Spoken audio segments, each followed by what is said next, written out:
전날 좋았는데 다음날이라든지 아니면 다음 주에 뜬금없이 오빠 왜 그랬어? 난 원치 않았는데 왜 억지로 넣었어? 억지로 왜 만졌어? 사과하면은 없는 일로 하고 경찰 고소도 안 할게. 사과를 하면 이제 사건이 시작이 되는 거죠. 안녕하세요. 느낌 좋은 변호사 필변입니다. 오늘은 성범죄 무고 대응, 흔히 말해서 꽃뱀, 방울뱀 사건이죠. 이거에 대해서 아주 딥하게 다뤄보도록 하겠습니다. 전에도 물론 이런 비슷한 주제를 다룬 적이 있지만은 형사사건과 성범죄 간의 차이가 있다고 설명을 해주셨었는데 그 부분 다시 한번 설명을 해주실 수 있나요? 일반 형사사건하고 성범죄가 차이가 있다면 제일 대표적인 게 일반 형사사건은 무죄 추정이라 그랬잖아요. 근데 성범죄는 유죄 추정이에요. 대부분이. 일단 죄인이에요. 죄인. 가는 순간 죄인이고 경찰서 들어갈 때부터 이 따사로운 이런 그 시선으로 이제 시작한다고 보시면 돼요. 그게 성범죄고, 그래서 대응하기가 일반인은 만만치가 않다. 그리고 일반 형사사건은 벌금이나 이런 것도 많지만 강제추행 같은 경우에는 벌금도 있긴 하지만 강간이라든지 유사강간이라든지 이런 건 3년, 2년 이렇게 시작하거든요. 그러니까 사실 벌금이 없는 거기 때문에 잘못 대응하면 감옥에도 갈 수가 있다. 원치 않는 이런 그 결과를 받을 수도 있기 때문에 대응이 어떻게 보면 굉장히 중요하다고 볼 수 있겠습니다. 성범죄 조사 과정에 있어서 전체 과정을 한번 설명해 주실 수 있으세요? 형사 사건 같은 경우에는 수사 단계와 이제 법원 단계가 있어요. 수사 단계는 경찰에서 검찰로 넘어가고 검찰이 법원 단계로 넘어갈지 말지를 결정을 합니다. 그게 이제 수사 단계의 과정이고, 무고성 이런 그 성범죄 같은 경우에는 수사 단계 전에, 경찰 고소가 되기 전에 그 단계가 정말 중요합니다. 첫 단추라 그러는데, 일단 뭐 이런 무고 사건들은 대부분 장문의 카톡으로 시작하는 경우가 많아요. 전날 좋았는데 다음날이라든지 아니면 다음 주에 뜬금없이 오빠 왜 그랬어? 난 원치 않았는데 왜 억지로 넣었어? 억지로 왜 만졌어? 나 기분 정말 나빠. 사과해. 사과하면은 없는 일로 하고 경찰 고소도 안 할게. 사과를 하면 이제 사건이 시작이 되는 거죠. 사실 뭐 긴가민가 하는 경우도 있겠지만 대부분 강압에 의해서 억지로 이렇게 관계를 하거나 뭐 추행을 했거나 하면은 그거는 뭐 사과를 해야죠. 근데 사과를 안 해야 되는 상황에서 사과를 하면 굉장히 피곤합니다. 감옥까지도 갈 수 있어요. 이런 이제 성범죄 고소 첫 스타트를 끊을 때 장문의 카톡을 보낸다는 거는 이미 고소도 고려를 하고 있는 거예요, 사실. 뭐 물론 저는 그렇게 믿고 싶진 않지만 저한테 오는 사람들이 다 고소를 고려해서 오는 사람들이고, 그리고 그렇게 고소를 당해서 오는 사람들이기 때문에 사실 그런 문자는 그런 경우가 많다. 주의해야 된다. 내가 하지 않은 일에 대해서는 절대 사과하지 마라. 전 단계가 가장 중요하다고 하셨는데 네. 수사 단계로 넘어갔을 때도 중요한 게 또 있을까요? 전 단계에서 잘 하든 안 하든 고소할 사람들은 합니다. 그러면 어쨌든 제가 뭐 일반 영상으로도 많이 다뤘지만 경찰 단계로 가면 경찰 전화부터 오잖아요. 특히나 이런 성범죄 같은 경우에는 경찰이 미리 물어보는 경우들도 많아요. 이게 처음 딱 전화해서 받으면 홍길동 씨 뭐 이렇게 지금 당신이 이렇게 고소 당했는데 그때 뭐 그렇게 강제로 한 거 맞죠? 하면서 막 이미 막 좀 취조를 시작하는 경우도 있어요. 절대 그 페이스에 말리지 말고 제가 좀 알아보고 변호사도 선임해서 뭐 대응하겠습니다라고 한다든지, 뭐 예를 들어서 조사할 때 또 바로 나오라 그러는데 보고장 좀 보고 정보공개 청구할 테니까 그거 좀 보고 좀 가겠습니다. 다시 일정 논의해 보시죠.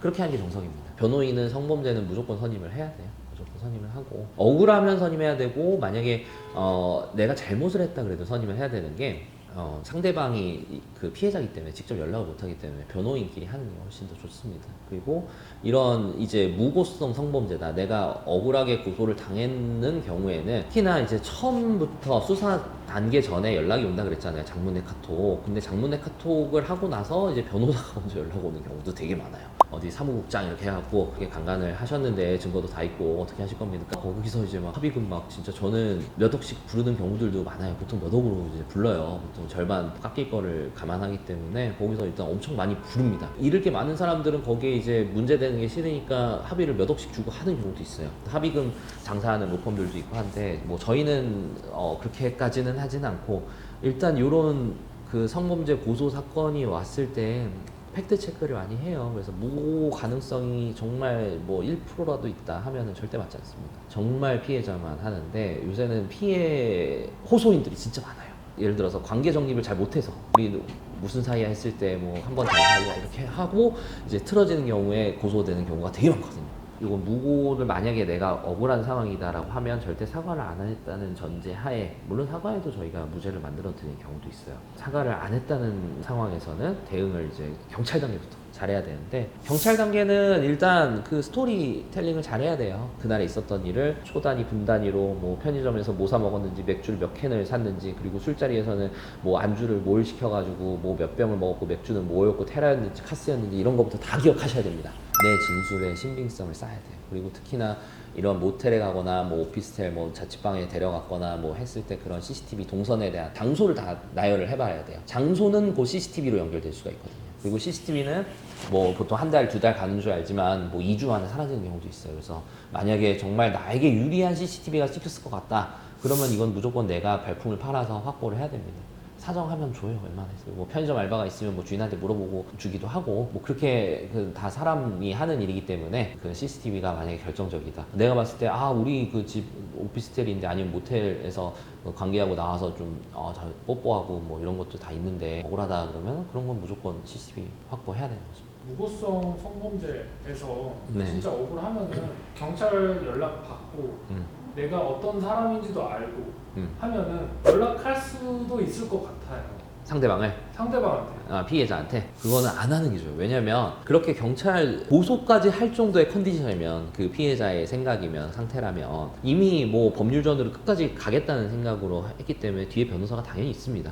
국선이 일단 기본적으로 있고, 만약에 정말 내가 이거는 고소를 하겠다고 했으면 사선 변호사까지 다 있을 수가 있어요. 근데 내가 그거를 혈혈단신 그 사람하고 직접 연락을 하게 된다면 일단 피해자하고 가해자는 연락을 못 하게 돼 있어요. 성범죄는 2차 피해가 될 수 있으니까 하면 안 되고, 하는 과정에서 내가 말실수를 하는 경우에 돌이킬 수가 없습니다. 다 녹음이 되고 있기 때문에. 만약에 또 지속적으로 막 전화 안 받는다고 막 통화하고 뭐 저기 문자 보내고 카톡 보내고 막 인스타 DM 보내고 이러면 스토킹 돼요. 2차로 또 고소당해요. 얻을 게 없기 때문에, 이미 그렇게 말할 사람이고 나는 피해를 당했다고 말할 사람이기 때문에 그거를 굳이 막 그 사람하고 얘기할 필요가 없어요. 내가 기억하는 사실관계를 기억해서 저 사람과의 모순점에서 내가 좀 더 내 진술의 타당성과 신빙성을 강화할 수 있는 걸 변호인과 상의를 해야지, 직접 이렇게 하는 거는 그렇게 좋지 않은 행위입니다. 여러 가지 사건의 유형이 있고 어떤 정황이 있고 하겠지만은 이런 성범죄 무고성 성범죄에 대해서는 가장 중요한 게 뭐라고? 가장 중요한 거는 진술이에요. 진술. 가장 중요한 게 진술이고, 증거라고는 제가 말씀을 안 드릴게요. 증거는 뭐 카톡이나 이런 것들이 좀 오염되거나 좀 아니면 피해자한테 유리하게 이렇게 대화가 됐거나 그런 경우들이 있어서 사실 못 쓰는 경우들이 있는데, 그래도 진술이 중요한데, 증거가 중요하다고 할 수 있는데 그 중에서 제일 중요한 게 진술이에요. 진술. 피해자 진술하고 내 진술이 얼마나 다른지인데, 그거를 그날의 스토리를 얼마나 잘 기억해내고 진짜 편의점 맥주 뭐 샀는지도 알아야 돼요. 기억을 해내셔야 돼요. 그래야지 논리를 저희가 만들어 드릴 수가 있어요. 만든다는 게 막 조작을 한다는 게 아니라, 이러이러한 상황에서 이거는 강제성이 없는 관계였다, 아니면 뭐 이런 추행이 없었다, 아니면 추행이 아니라 서로 이렇게 동의된 성관계였다, 뭐 아니면 합의된 터치였다, 뭐 이렇게 나올 수가 있어야 되는 거죠. 그러면은 억울하게 고소를 당한 경우에는 네.